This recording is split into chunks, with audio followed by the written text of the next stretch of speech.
Topic is complexity, regularization and network planning. So before we deep dive into the topic, take a look at these images.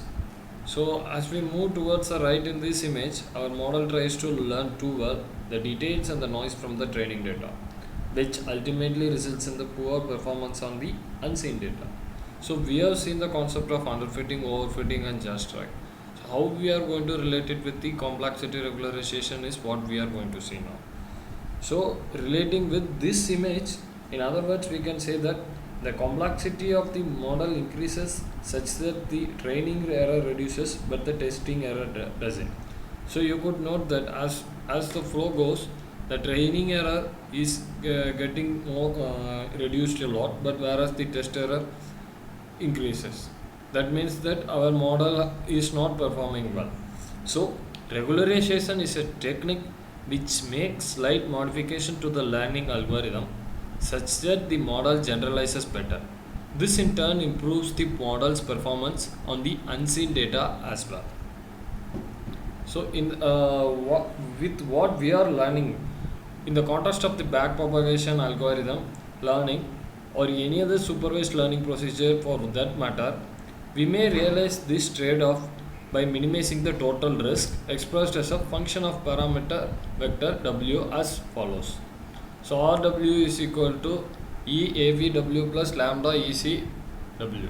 The first term EAVW is the standard performance metric which depends on both the network model and the input data. In backpropagation learning, it is typically defined as the mean square error. The second term ECW is the complexity penalty, where the notion of complexity is measured in terms of the network weights alone. So lambda is the regularization parameter which represents the relative importance of the complexity penalty term with respect to the performance metric. So with the equation, I could say that when lambda is 0, the backpropagation learning process is unconstrained, with the network being completely determined from the training examples. When lambda is made indefinitely large on the other hand, the implication is that then constraint imposed by the complexity penalty is by itself sufficient to specify the network, which is another way of saying that the training examples are unreliable. So the practical applications of complexity regularization is that the regularization parameter lambda is assigned a value somewhere between these two limiting cases, that's between 0 or indefinitely large. So the regularization theory is discussed more in detail in the chapter 7 of our book Simon Hawkins. And next is what is weight decay procedure. So we have seen that the complexity penalty term is defined as the square norm of the vector W. Is that all the three parameters in the network are shown by the so we have seen this parameter ECW. So what we are if we are expanding the terminology, here is the equation for that. That is where E total the set refers to all this weights in the network. This procedure operates by forcing some of the weights in the network to take values close to 0, while permitting the other weights to retain their value relative large weights to retain relatively large. So the weights of the network are grouped roughly into two categories: weights that have significant influence on the network performance and weights that have practically little or no influence on the network's performance. So the weights in the latter category, that is practically little or no influence on the performance, are referred to as excess weights. In the absence of complexity regularization, these weights results in poor generalization by virtue of their high likelihood of taking on completely arbitrary values or causing the network to overfit the data in order to produce a slight reduction in the training error. The use of complexity regularization encourages the excess weights to assume values close to 0 and thereby improve the generalization. So I hope you get to understand what I am trying to say by the complexity regularization. And here, so and the next is network burning, optimal brain surgeon. What's network burning? The basic idea of an analytic approach to network burning is to use information on second order derivative of the error surface in order to make a trade off between network complexity and training error performance. The starting point in this construction of such model is the local approximation of the cost function EAB by using a Taylor series about the operating point described as the equation given below, where delta W is the perturbation applied to the operating point W and GW is the gradient vector evaluated at W. The Hessian is also evaluated at the point W, and therefore to be correct we should denote it by HW.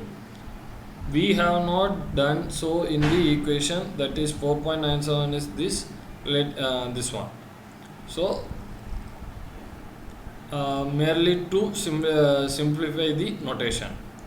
So what is that? The requirement is to identify a set of parameters whose deletion from the multi-layer perceptron will cause the least increase in the value of the cost function. So this can be categorized into two things, that is extremal approximation and quadratic approximation. We assume in extremal approximation we assume that the parameters are deleted from the network only after the training process has converged, is that the network is fully trained. The implication of this assumption is that the parameters have a set of values corresponding to a local minima and global minimum of the error surface. In such a case, the gradient vector G may be set equal to 0 and the term GT delta W on the other right hand side of the equation therefore may be ignored.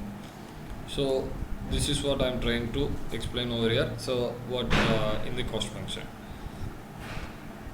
And quadratic approximation, we assume that the error surface around a local minimum or global minimum is nearly quadratic, hence the higher order terms in may also be neglected.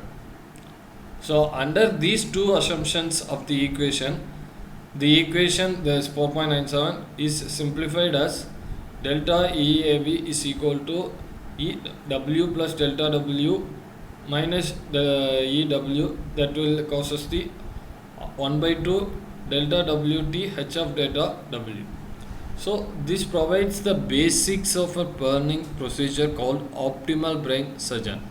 The goal of the OBS is to set on the synaptic weights to 0 in order to minimize the incremental increase in the equation given in the equation. Let Wi denote this particular weight, and the elimination of this weight is equivalent to the condition 1 of I2 T delta W plus W of I is equal to 0, where I is 1 of I is the unit vector whose elements are all 0 except for the ith element, which is equal to unity. We may now restate the goal of the OBS as follows.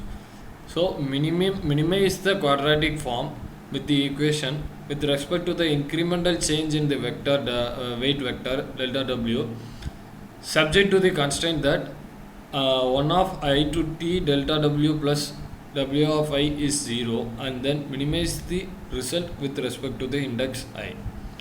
So with this I hand over to my friend to take the remaining on this topic, and any doubts so far?